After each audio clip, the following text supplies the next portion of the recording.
Welcome to new video aspirants. आज हमारा topic जो है वो ऑपरेशंस मैनेजमेंट में कैपेसिटी प्लानिंग, डिज़ाइन और इफ़ेक्टिव कैपेसिटी जो है स्टार्ट किया है हमने। तो सबसे पहले देख लेते हैं कि कैपेसिटी प्लानिंग जो है वो होती क्या है। कैपेसिटी प्लानिंग जो है the process of forecasting and aligning sources, example people equipment space, ठीक है, with anticipated demand to meet operational goals. Operational goals को अचीव करने के लिए जो प्रोसेस किया जाता है तो उसमें जिस तरह से फोरकास्टिंग और जो सोर्सेज को अलाइन करना वो कैपेसिटी प्लानिंग कहलाता है। इसमें बेनिफिट्स क्या होते हैं? इम्प्रूव एफिशिएंसी जो है वो कंपनी की इम्प्रूव होती है, रिड्यूस कॉस्ट रिड्यूस होती है, इन्हांस कस्टमर सेटिस्फेक्शन और इंक्रीज एजिलिटी। फिर आते हैं, ये सिंपली एक प्रोसेस है जिसमें आप सिंपल अगर वे में समझना चाहो तो ये एक प्रोसेस होता है फोरकास्टिंग और अलाइनिंग रिसोर्सेज का, कि कहाँ पे मतलब कि जो आपके वर्कर्स हैं उनको असाइन करना है या उनको क्या क्या काम देना है, इक्विपमेंट्स कौन कौन सी या किस तरह से यूज़ करनी हो और किस चीज़ का कितना स्पेस है प्रोजेक्ट में या जो आपका गोल है उसको अचीव करने में। तो ये सारी जो प्लानिंग है उसको हम कैपेसिटी प्लानिंग कहते हैं। फिर आता है डिज़ाइन एंड इफ़ेक्टिव कैपेसिटी। किस तरह से आप डिज़ाइन चीज़ों को कर सकते हो और जो आपकी कैपेसिटी है वो किस तरह से इफ़ेक्टिव हो सकती है, उसके कुछ प्रोसेसेस हैं। सबसे पहले डिज़ाइन कैपेसिटी क्या होती है? The theoretical maximum output under ideal conditions. Ideal conditions के अंदर जो आप काम कर सकते हो उसको हम डिज़ाइन कैपेसिटी कहते हैं, ठीक है। उसमें हम इफ़ेक्टिव कैपेसिटी क्या होता है? The realistic output achievable under normal operating conditions considering factors like down time, maintenance and quality control. मतलब किसी चीज़ को इफ़ेक्टिव बनाने के लिए आप क्या करोगे? एक रियलिस्टिक आउटपुट होता है जो अचीव किया जाता है नॉर्मल कंडीशंस में, ठीक है। और दूसरा ये है कि कंसिडरिंग फैक्टर्स, जिस तरह फैक्टर्स डाउन टाइम, मेंटेनेंस हो गया और क्वालिटी कंट्रोल।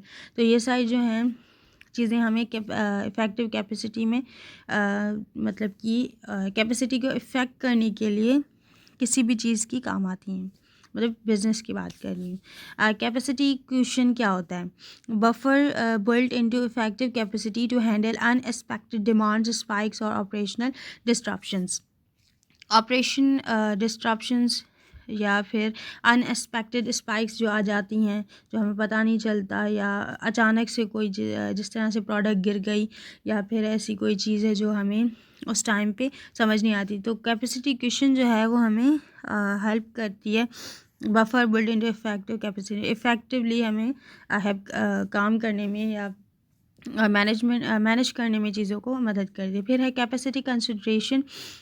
कैपेसिटी कंसिड्रेशन में तीन चीज़ें आती हैं, मतलब हम इनमें तीन चीज़ें डिस्कस करेंगे, जिसमें सबसे पहले इंटरनल फैक्टर्स जो हैं उनमें, और फिर एक्सटर्नल, फिर importance of flexibility. Internal factors में क्या चीज़ें हैं जो कैपेसिटी में कंसिडर की जाती हैं, जिसमें प्रोडक्शन प्रोसेसेस, इक्विपमेंट कैपेबिलिटीज़ और वर्क फोर्स स्किल्स और लीड टाइम्स जो है वो इंटरनल चीज़ों में आता है। एक्सटर्नल में क्या आता है? मार्केट ट्रेंड्स, जिस तरह से अभी मैंने कहा कि कोई भी मार्केट में वैल्यू गिर जाती है या कोई चीज़ ऐसी प्रॉब्लम आ जाती है तो कस्टमर एक्सपेक्टेशंस, कि कस्टमर चाहता है कि मुझे ये चीज़ें चाहिए, ये मार्केट में फिर अवेलेबल हो भी जाती हैं। जिस तरह से अगर आप एग्जांपल ले लें कि हम घर से सोच के जाते हैं कि हमें ये चीज़ें चाहिए, फॉर एग्जांपल कोई जोड़ा चाहिए, कोई ज्वेलरी चाहिए अगर आप गर्ल्स हो तो, या फिर बॉयज़ हो तो हमें ये पैंट चाहिए, तो हमें मार्केट में वो ईज़िली अवेलेबल हो जाती है, क्योंकि ये जो कंपनीज और ये मतलब जो प्रोडक्शन करती हैं तो वो पहले कस्टमर की माइंडसेट को देखती हैं कि यहाँ पे किस तरह के लोग रहते हैं, किस तरह का कल्चर है। तो ये सारी चीज़ें वहाँ पे फिर हमें प्रोवाइड भी करते हैं। कॉम्पिटिटिव स्ट्रैटेजीज़ और इकोनॉमिक कंडीशंस, ये सारी चीज़ें जो है वो एक्सटर्नल फैक्टर्स में आती हैं जो कैपेसिटी कंसिडरेशन जो है इन पे काम करता है, ठीक है। Importance of flexibility. फ्लैक्सिबिलिटी की इंपॉर्टेंस क्या है? Adopting capacity to changing circumstances through over time, outsourcing और टेक्नोलॉजी इन्वेस्टमेंट्स। कि किसी भी प्रोडक्शन की फ्लेक्सिबिलिटी के लिए आप क्या करोगे कि चेंजिंग कोई भी, जिस तरह से मैंने अभी कहा कि मार्केट की अगर कोई चीज़ की गिर गई तो चेंजिंग सर्कमस्टेंसेस जो आते हैं टाइम के हिसाब से, तो उसको मेंटेन करना, और इसके अलावा जो आउटसोर्सिंग और टेक्नोलॉजिकल एडवांसमेंट जो अभी हो रही है, तो हर प्रोडक्ट में ये चीज़ें भी लाजिम होती हैं। तो ये जो है इसकी फ्लेक्सिबिलिटी की इम्पोर्टेंस में आते हैं कि किस, अगर आपको प्रोडक्शन अच्छी करनी है तो फ्लेक्सिबिलिटी भी इम्पॉर्टेंट है। फिर है मैनेजिंग डिमांड। डिमांड को मैनेज करना, किस तरह से आप डिमांड को मैनेज करोगे? सबसे पहले डिमांड फोरकास्टिंग के थ्रू। डिमांड फोरकास्टिंग में आप टेक्निक्स यूज़ करोगे for predicting future demands level with accuracy, कि फ्यूचर में आपको किन चीज़ों की डिमांड, जिस तरह से मैंने कहा कि कस्टमर की ये डिमांड हो सकती है कि मैंने ये ख़रीदना है, तो वो मार्केट में वो अवेलेबल होती है, तो ये भेज देते हैं और कस्टमर के माइंडसेट के हिसाब से, या ऐसे कहूँ कि कस्टमर के माइंड से खेला भी जाता है।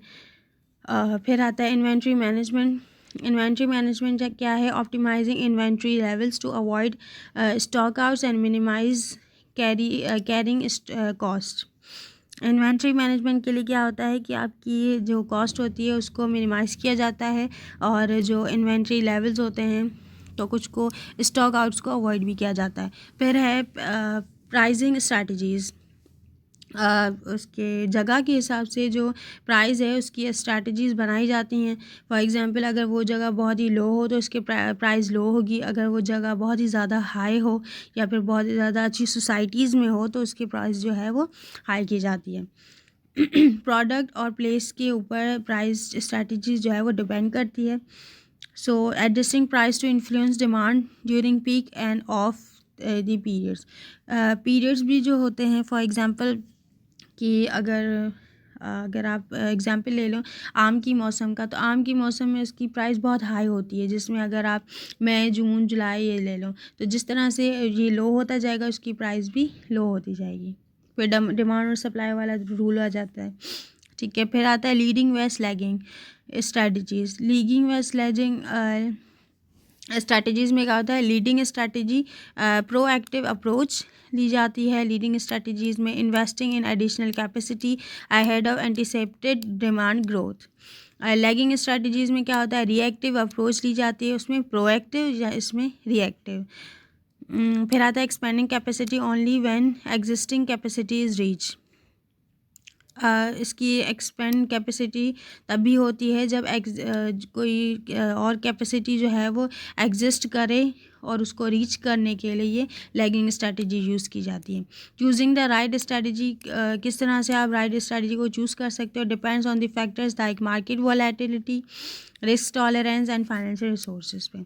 Single multiple product break even analysis, BEA जिसको हम कहते हैं, वो क्या होती है? BEA फॉर सिंगल प्रोडक्ट क्या होता है, और फिर मल्टीपल प्रोडक्ट्स क्या होता है? सिंगल प्रोडक्ट के लिए analyse the point eight which revenue equals total cost, helping determine optimal production volume.